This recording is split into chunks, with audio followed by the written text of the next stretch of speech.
In the remote wilderness of Dulles, Virginia, 1956, where the rolling hills stretched endlessly and the dense forests whispered secrets of ages past, James Harper found himself alone, grappling with the weight of his misfortunes. Far from the bustling town, his isolated cabin stood as a refuge from the world, yet also a prison of his own making. As winter descended upon the wilderness, blanketing the landscape in a pristine layer of snow, James's solitude felt heavier than ever. The bitter cold seeped through the cracks in the cabin walls, chilling him to the bone as he sat by the flickering fire, his thoughts consumed by the specter of Mr. Blackwood and the impossible choice he faced.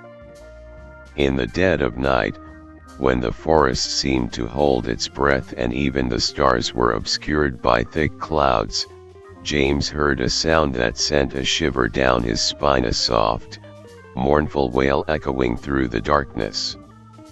Ignoring his instincts to stay indoors, James ventured outside, his breath forming clouds of vapor in the frigid air. As he trudged through the snow, guided only by the pale light of the moon, the wailing grew louder, leading him deeper into the heart of the wilderness. With each step, James's unease grew, a nagging feeling that he was being drawn into something dark and sinister.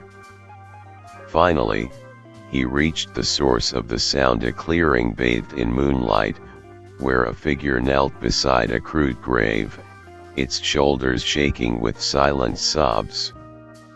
As James approached, the figure turned to face him, revealing a face twisted with grief and despair. It was a woman, her eyes hollow with loss, her skin pale as the snow that surrounded them.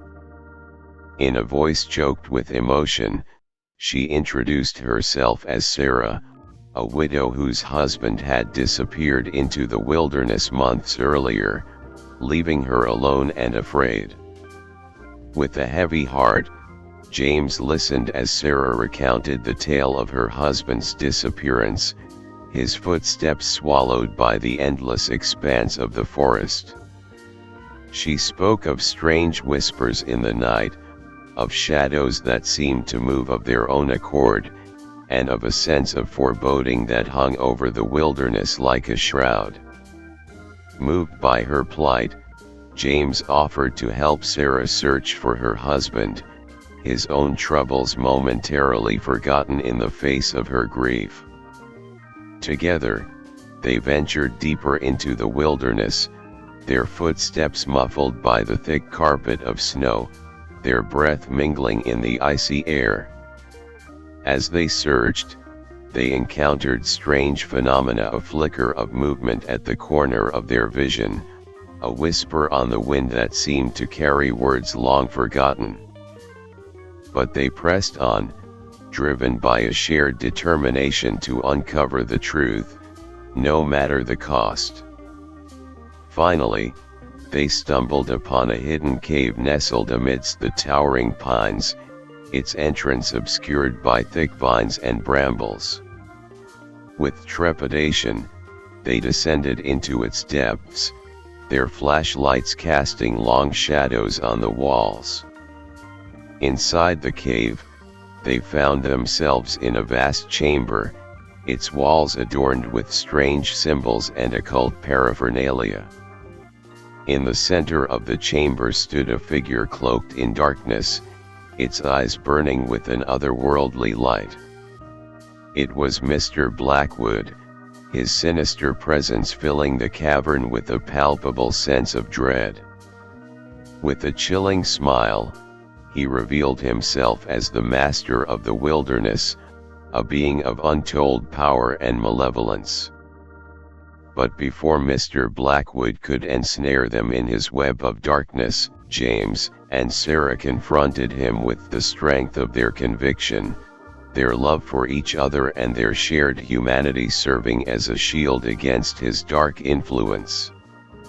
With a furious roar, Mr. Blackwood vanished into the shadows, leaving James and Sarah to emerge from the cave and into the light of day. Though their journey had been fraught with danger and uncertainty, they emerged stronger for having faced the darkness together, their bond forged in the crucible of the unknown. And as they returned to the safety of their cabin, they knew that no matter what trials lay ahead, they would face them with courage and resilience, united against the shadows that lurked at the edge of the wilderness.